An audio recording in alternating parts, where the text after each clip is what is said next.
orando por esto, para que sea realmente el Señor el que pueda hablar a través mío y no yo, porque si bien yo puedo preparar o sea, una palabra para compartir con ustedes y analizarla y orar sobre la palabra, yo he orado para que sea Dios el que pueda usarme y yo simplemente sea el portavoz, porque oraba y le decía al Señor, ¿qué le digo a tu pueblo? ¿Qué le hablo a tu pueblo? Y el Señor dice, háblales de mí, me dice el Señor Jesús. Amén. Y me hacía recordar cuando empezó Carlos Anacondia también su ministerio.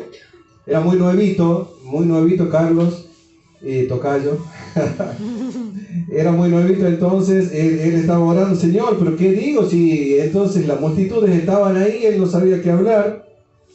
Señor, ¿qué les digo? ¿Qué les hablo? Háblales de mí. Esa fue la respuesta del Señor. Amén. Amén.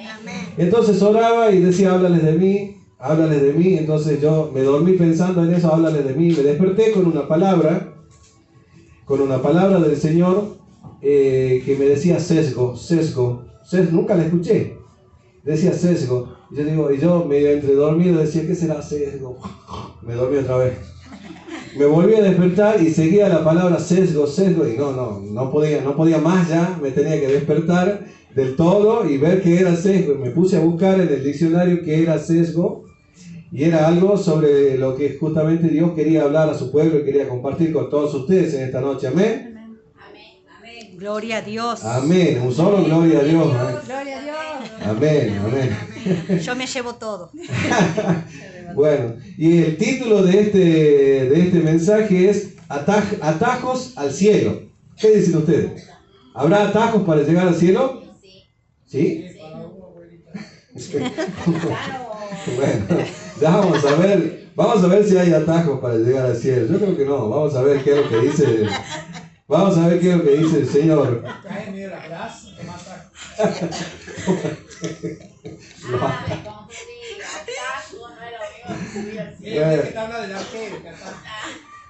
Bueno, el pastor me está haciendo reír, no me haga reír, pastor. Bueno, sesgo, la palabra sesgo que venía esta mañana a la madrugada a mí, significa, según el diccionario de la Real Academia Española, se define sesgo como la oblicuidad o el torcimiento de una cosa hacia un lado. Es como un desvío, como algo que se sale del camino, como algo que no está, está predestinado para ir por un lado, pero se va para allá, se va para el costado, toma un atajo. Dice, el concepto también se utiliza en el sentido simbólico para mencionar una tendencia o una inclinación en cuanto a las personas, ¿no? Y hay distintas clases, daba ahí, me puse a leer algunas clases de sesgo, y uno de los sesgos que es más comunes es cuando hacen, por ejemplo, estadísticas. Entonces es como el sesgo estadístico es como una falla que ocurre cuando se toman, ustedes saben que para hacer una encuesta, una estadística, van y hablan con las personas, les hacen preguntas sobre un determinado tema y según la respuesta de esas personas hacen estadística. Pero se espera o existe de que haya algún tipo de error en esas entrevistas, entonces ese porcentaje de error le llaman sesgo estadístico. O sea, es algo que se desvió, algo que no fue real en la encuesta, pero que es tomado en cuenta al momento de obtener el porcentaje de lo que quieren comunicar posteriormente. ¿Amén? Entonces, este sesgo me lleva a pensar de que a veces nosotros también tomamos o queremos tomar atajos, que queremos agarrar ese sesgo que de pronto se nos muestra y que vamos por un lugar, vamos por un camino, vamos por una senda, vamos por algo que se nos muestra, pero queremos llegar a veces más rápido o queremos hacerlo según nuestra voluntad y no como es la voluntad de Dios. Cuando nosotros conocimos a Dios, Él se apareció en nuestro camino, llegó a nuestra vida, el Espíritu Santo nos dio esa convicción de pecado para poder sentir que estábamos haciendo lo malo delante de Dios. Entonces, cuando llegó esa convicción de pecados, nuestra vida comenzó a ser distinta y comenzamos a vivir según las reglas de Dios y no según nuestras propias reglas. Ya nuestras propias reglas y nuestra propia manera de vivir, como dice el apóstol, quedaron de lado y comenzamos a vivir y comenzamos a caminar según las reglas y los propósitos y los planes que Dios tenía preparados para cada uno de nosotros. ¿Amén? Amén. Así es. Para que entiendan mejor lo que es un sesgo y para que entiendan cómo es salirse del camino, hay una historia muy conocida en Estados Unidos de un corredor de maratón. Resulta que este corredor tenía que hacer determinada cantidad de kilómetros, supongamos 20 kilómetros, era la maratón. Entonces él comenzó la carrera. Empezó a correr con todos y qué sé yo, iba bien, tomaba agua, le daban agua al costado, como hacen todos los corredores, ¿verdad? Pero de pronto él se desvió. Él salió de la carrera porque dice, no, seguramente pensó, 20 kilómetros son muchos, me voy a cansar, no voy a llegar hasta el final de la carrera. Se apartó, tomó un atajo, ¿no? Y no tan solo que tomó un atajo, sino que había otra persona que lo llevaba en un vehículo. Entonces en un punto X más adelante en la carrera, cuando llegaban los demás corredores a ese lugar, él ya estaba ahí obviamente porque alguien lo había acercado. Entonces se metía y se mezclaba con los corredores que venían y así iba corriendo toda la carrera y lo hizo varias veces hasta llegar a la meta. Ganó la carrera, le dieron el premio, pero en el camino siempre hay alguien que te ve, ¿o no? Cuando creemos que nadie te ve, hay alguien que te está viendo. Y alguien fue a los organizadores de la carrera y dio el comunicado y le dijo, fulanito que ganó el premio, se desvió. Nosotros vimos que se desvió, nosotros vimos que agarró un vehículo, lo acercaron y se metía entre la gente. Bueno, hubo una gran investigación. Se fijaron en las cámaras, que estaban en los árboles que habían puesto en las columnas para seguir la carrera, y tomaron testimonio a mucha gente que decía, no, sí lo vimos que salió, lo vimos que volvió, etc. Entonces, ¿cuál es el fin de la historia? Él ganó, pero la gente que había organizado esa carrera le terminó quitando el premio porque descubrieron que había sido una estafa, una mentira. Y no tan solo eso, sino que pasó la vergüenza de su vida. Imagínense, él era el campeón de la maratón, de la carrera. Le quitaron el premio y además fue avergonzado delante de todos. Seguramente no corrió más, ni se presentó más tampoco. Y yo creo que tampoco lo iban a inscribir en otra carrera sabiendo cómo él era, ¿no? Ya teniendo esos antecedentes, muy difícilmente lo hayan recibido en otra carrera. A veces nosotros también corremos esta carrera que tenemos enfrente, que es la carrera que Dios nos ha impuesto a cada uno cuando hemos conocido al Señor. Y creemos que los atajos que tomamos, como hizo este hombre, nos van a llevar a un buen camino, pero lo que pasa es que cuando nosotros nos desviamos de los planes y de los propósitos de Dios, cuando salimos de ese camino que Dios nos ha marcado, nuestro final es un final como el de este hombre, que al final tal vez puede llegar al final de esa carrera, pero de una forma engañosa, de una forma mentirosa, y no tan solo le será quitado, como dicen las escrituras, ya vamos a compartir más adelante, sino que también va a ser avergonzado delante de los otros por el engaño. No podemos engañar a Dios, no nos podemos tomar atajos para salir de ese camino del Señor, porque hay una senda que está marcada por Dios. No es algo que nosotros hayamos marcado para seguir según nuestras propias reglas. Es una regla de Dios, es un llamado de Dios, es el camino que Dios ha marcado y únicamente por él podemos llegar a Cristo. ¿Amén? Amén. Podemos alcanzar salvación. El capítulo 14 del libro de Juan, yo quisiera que lo busquen. ¿Amén? Amén. Aleluya, que sea el Señor hablando en el nombre de Jesús. Capítulo 14 del libro de Juan.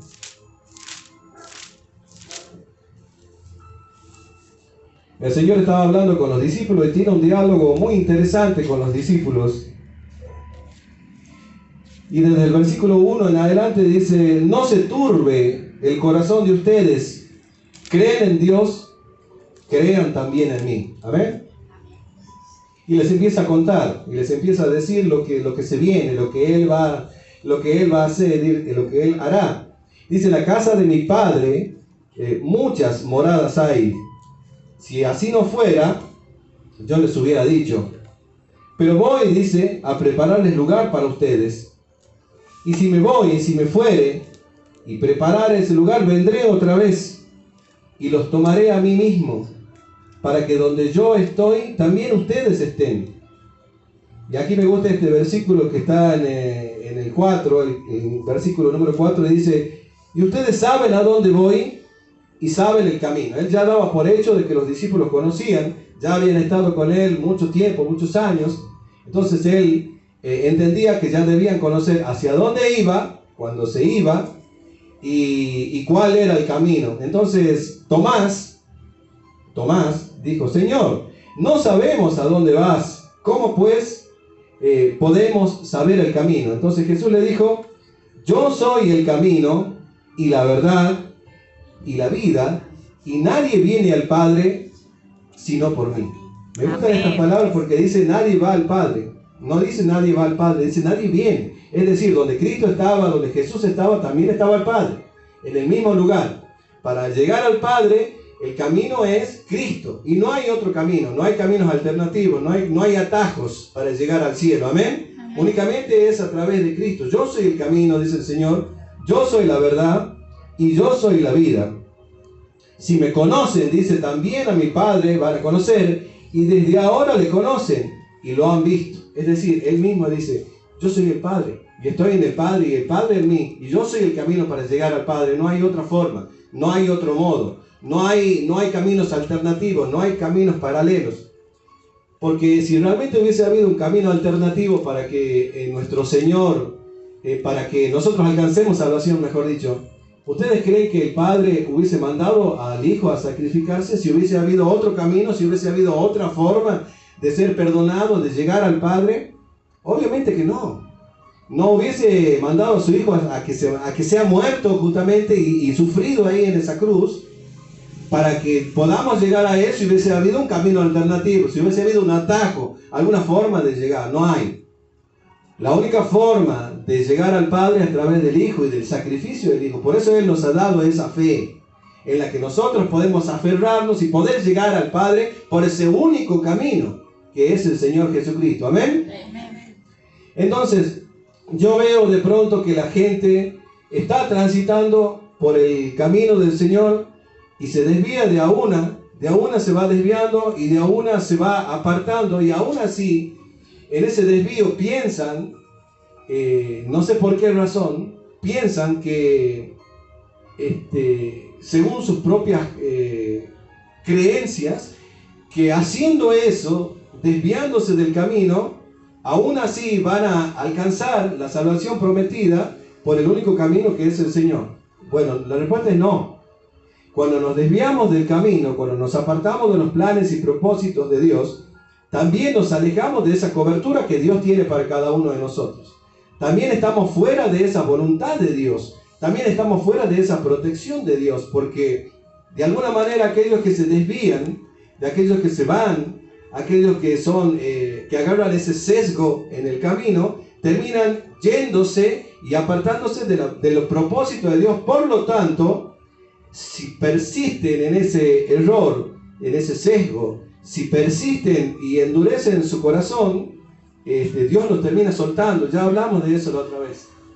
Entonces, la única forma de alcanzar la salvación prometida por Dios es que no tomemos atajos, ni nos vayamos, ni sigamos nuestra propia voluntad, sino que más bien cumplamos el propósito de Dios. Porque hay un solo camino, el Señor lo dijo, yo soy el camino y la verdad y la vida. Amén. Amén. No hay atajos para llegar al cielo. Si ustedes me acompañan, vamos a buscar, amén, Segunda de Timoteo, capítulo 4. Segunda de Timoteo, capítulo 4.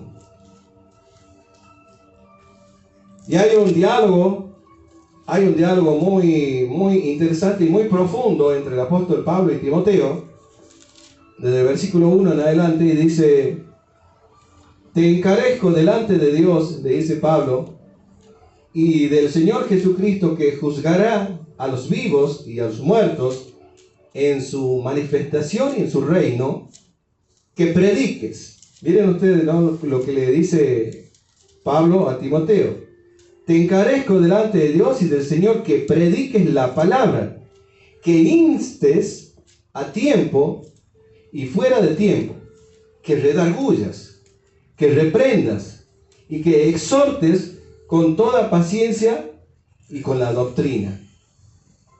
Porque vendrá tiempo, dice, porque vendrá tiempo cuando no sufrirán la sana doctrina, es decir, cuando no soportarán esa palabra de Dios, y se terminarán yendo a otros caminos, terminarán tomando atajos que los terminarán apartando de la palabra verdadera, del camino verdadero que es nuestro Señor Jesucristo. Amén.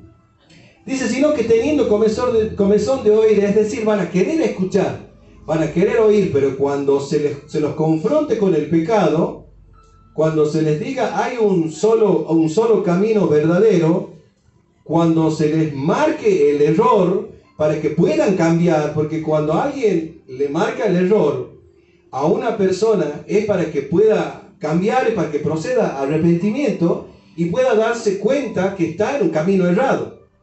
No es para condenarlo ni para que se vaya al infierno. Muchas personas creen que cuando los exhortamos, aquí habla de exhortación, de corrección, de predicar una sana doctrina.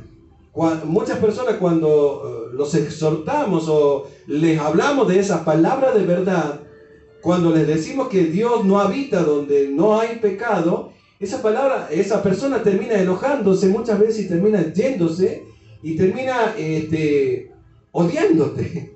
Termina de alguna manera diciendo, me manda al infierno, o yo no quiere que yo me salve, pero es totalmente lo contrario. Porque cuando alguien viene con una corrección, es para tu bien.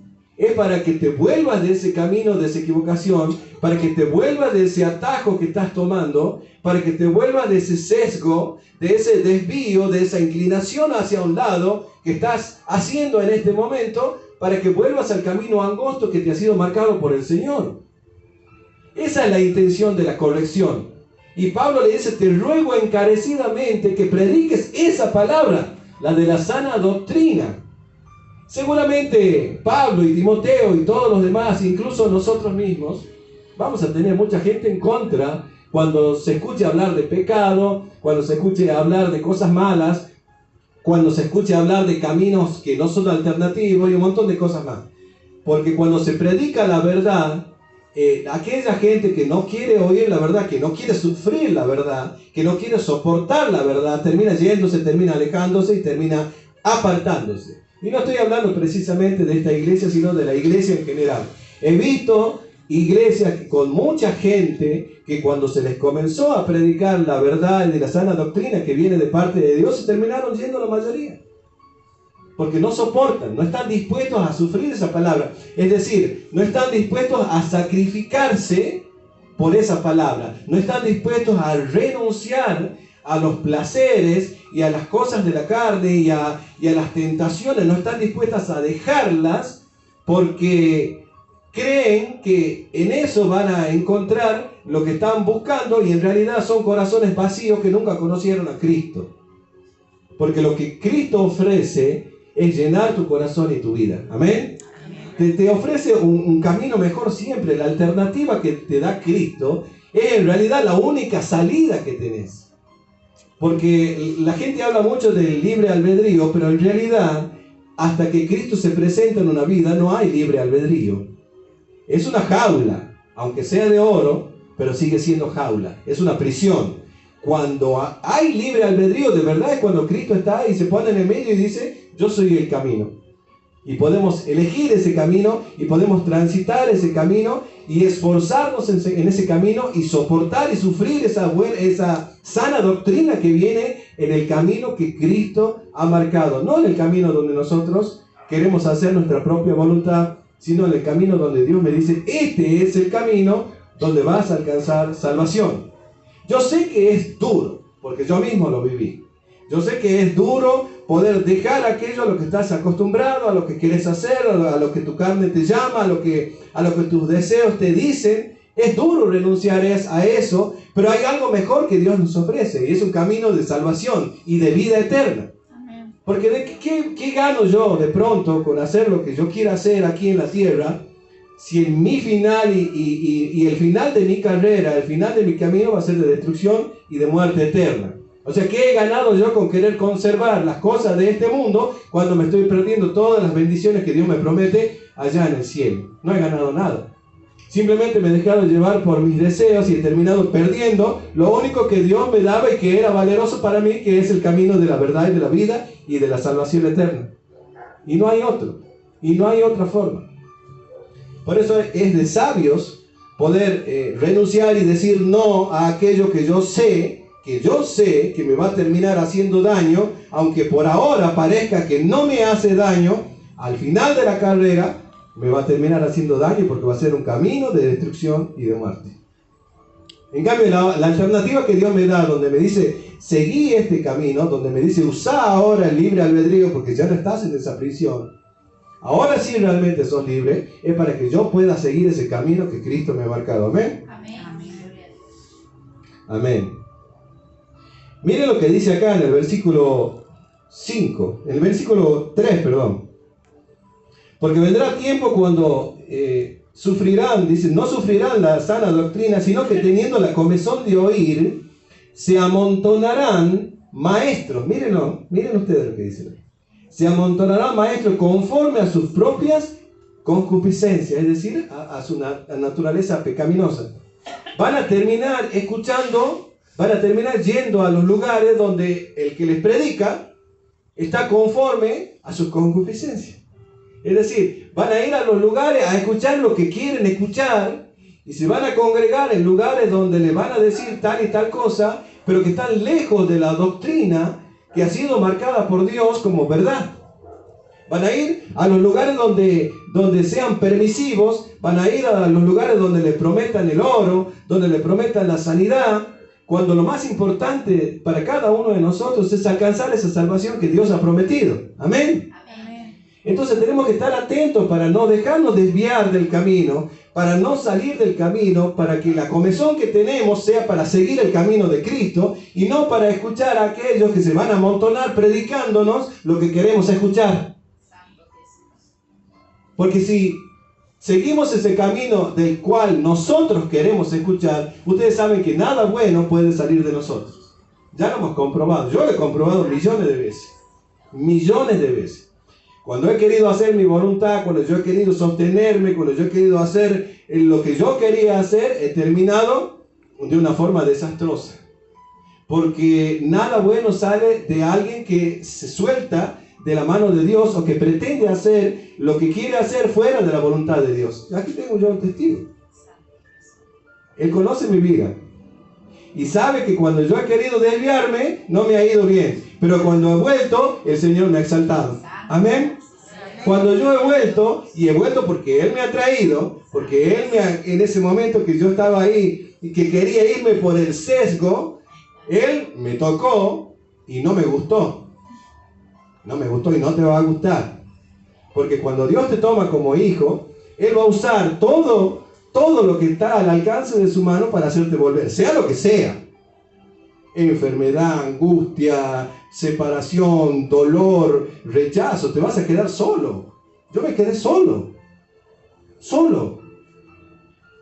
hasta que volví. Y cuando volví, el Señor habló por la boca del profeta y me dice, no digas que estás solo, yo estoy contigo, yo te amo.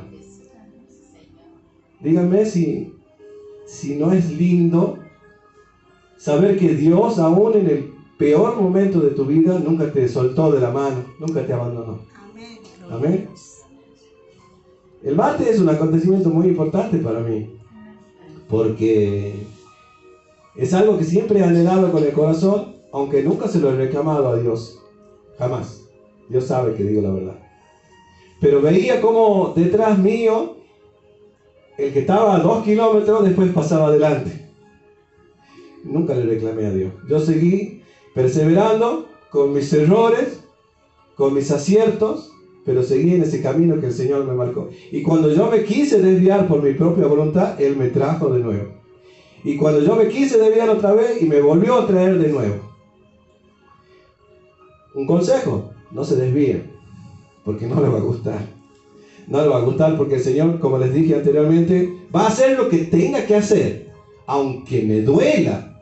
Pero Él me va a traer otra vez por ese camino que Él me ha marcado. Amén. Dios te va a traer, cuando sos tomado por hijo, Dios te va a traer nuevamente por ese camino que Él ha marcado, que es Cristo. Porque cuando le has dicho que sí en tu corazón, Dios te ha creído. Cuando le has dicho, yo te acepto como mi Señor y como mi Salvador, Dios te creyó en los cielos. Y le dijo a los ángeles, anotá, Él ha creído, ella ha creído. Y entonces a partir de ese momento no nos soltó más. Ni siquiera nos soltó antes de eso, pero esa es otra historia. Pero a partir de ese momento nos tiene agarrado, nos tiene sostenido, y cuando nos desviamos un poco, cuando seguimos el sesgo, cuando nos queremos apartar del camino, cuando queremos tomar ese desvío, nos trae otra vez. Y a veces, ¡pum!, se provoca el tirón que, duele. Y ahí es donde comprendes. El otro día estaba escuchando una historia. Hay un animalito, creo que es el camarón, no me recuerdo bien, que tiene un caparazoncito, ¿no? ¿Caracol? ¿Ah? ¿Caracol? No. Bueno, digamos que el caracol. No sé si será caracol, pero bueno. Es un animalito del mar. Pastor, usted que es pescador. El animalito del mar. Bueno, resulta que este animalito crece y tiene un caparazón. Entonces, el animalito tiende a crecer, pero su caparazón le impide. Cangrejo. No, cállate, Melanie. Bueno, les prometo para la próxima prédica que animalito. Entonces, esa caparazón le impide. ¿Qué hace el animalito? Se va y se esconde entre las piedras ahí en el agua, se esconde, es un bichito del agua. Se esconde, muta el caparazón, es decir, saca ese caparazón que lo oprimía y se le crece un caparazón nuevo. Pero el bichito sigue creciendo.